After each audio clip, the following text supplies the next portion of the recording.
Hey, what's up, y'all? I'm Alan Hain, the Lawn Care Nut. Thanks for coming back for yet another week. Hey, so today we're gonna have a lot of fun. We're actually gonna put down some liquid potash or potassium on Frankenlawn here. So as you'll remember, a few weeks ago, I did a soil test here on Frankenlawn because I kind of wanted to see what we were dealing with as I've been treating it and having great success and messing around with it. I figured, hey, I'm talking about soil tests, telling you guys you should get soil tests. Maybe I should get a soil test so I can practice what I preach. So I took the soil test in what I thought was prior to fertilizing. But when I got the soil test back, I realized, nope, you must have been drinking a little bit too much that day during filming, Big Al. You took your soil sample after putting down a full dose of Milorganite. Throw her down! And as you guys know, my definition of a full dose of Milorganite is very similar to your old drunk uncle's definition of only having a couple of drinks. Throw her down! So let's go take a look at what my after Milorganite application soil test revealed. All right, here's our soil sample. I've already done some scribbling on here because, you know, do a little research first. All right, so the first thing we need to do is just kind of explain what happened. So when I filled the sample cup with the soil, there was obviously some granulars that actually got into the sample. So it isn't like this was mixed into the soil and absorbed or anything like that. This is literal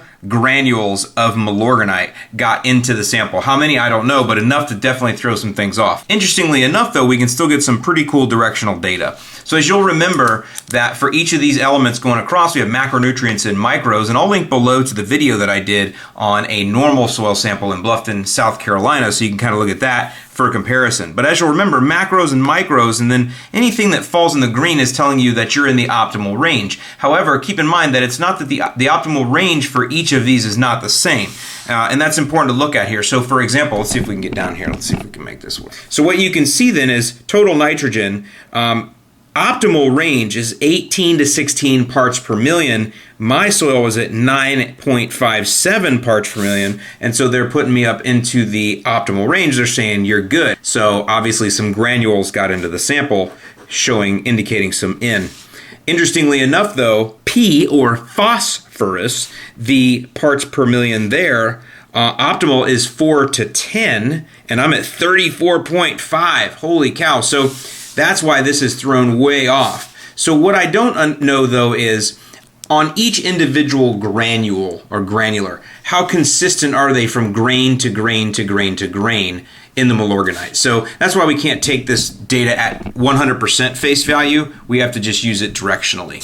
So that was just kind of something interesting to look at, so I'm way off. Now, potassium is down, though. There are trace amounts of potassium in Milorganite. In fact, 0.32%. Now it's not enough to list it on the NPK ratings, but it's still something to know. You do get a little bit, and you can see I'm definitely deficient, which is why we're making the video we are today. And then one other thing, and the only other reason we're looking at this is because it helps us to realize, and something I often forget about, is just because we talk about NP and K when we talk about fertilizer analysis, it doesn't mean that it doesn't have a lot of other macros and micros, and I'll flash up on the screen, I'll flash it right there. On the Milorganite website, you can see the other nutrients that are included in their fertilizer, even though we only talk about the NP and K. For example, magnesium, 0.68% of the bag is magnesium. 0.58% of Milorganite is sulfur. It also, obviously, as you know, contains a lot of iron, and so that's pretty high, pretty cool. Now we're in the micros now, and it will be interesting to look over here when you look at the parts per million. So, for example, 2 to 4 parts per million for iron, and I'm at 6.08, right? Remember, nitrogen was 8 to 16 parts per million, so a macro versus a micro, 2 to 4. And look at some of these other micros down here. Copper, boron, you know, even lower parts per million in the recommended ranges, and Milorganite does contain those. So for example, and I don't know if you can see this, Milorganite contains 0.04.5% zinc. So you can see with zinc only having to be 0.1 to 0.2 parts per million that I don't need a lot to be off the charts, and Milorganite has provided that. It's also provided here copper for me, and you can see that copper is supposed to be at 0.05 to 0.1 parts per million. I'm at 0.27 parts per million, and I do get 0.022%. A very small percentage of Milorganite does contain copper, but it doesn't take that much to really get me where I need to be. But again, the real reason we're here is because I am deficient in potassium, potash, something I need to correct, and that's what this video about today is. Throw her down!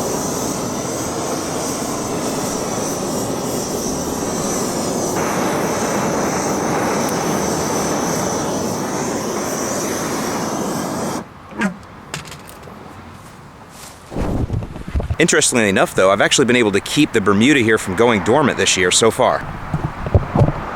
You can see it's all green up in there. Now it is dormant down through here just a little bit. But what I've been doing is I've actually been cutting it really tall, like at 3.5 inches.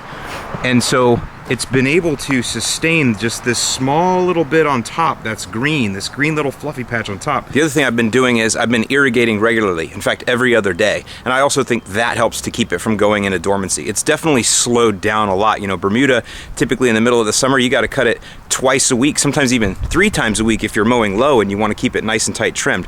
But now I'm only having to cut once a week, once every 8 to 9 days. So it's definitely slowed down, but it's definitely staying sufficiently vigorous to stay nice and green. It's supposed to get a little bit colder here in the next couple days. You can see I'm wearing a sweatshirt here, but I don't know. We'll see. We'll see if this goes dormant. But if not, it's good because it allows me to keep shooting videos here all through the winter. Throw her down! All right, so on to the regular part of the video. So if you're somebody that uses Milorganite as your primary organic fertilizer source, which is what I use, as you guys know, one of the big 3 macronutrients that it's missing is the potassium or potash. So therefore, a question I often get is, okay, Al, so how do we get just the potassium that we need without buying a completely other fertilizer product? In other words, how do we apply potassium by itself? And what's in that box over my shoulder there? That's what's gonna help us out today. Let's do a little fun unboxing with it, shall we? Throw her down!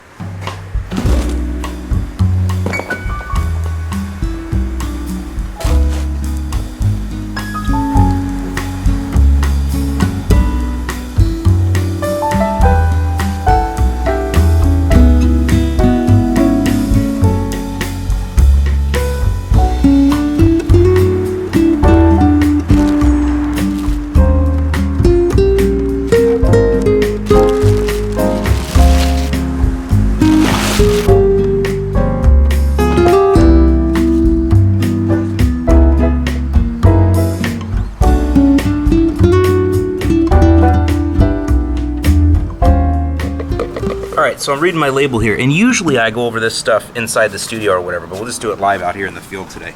Also, I'm going to be using this hose end sprayer, and this is something new to me. I've actually never used a hose end sprayer before, so I'm just going to use my own intuition to try to figure it out. I don't think it'll be that difficult. The first thing is we need to figure out how much are we going to put down, right?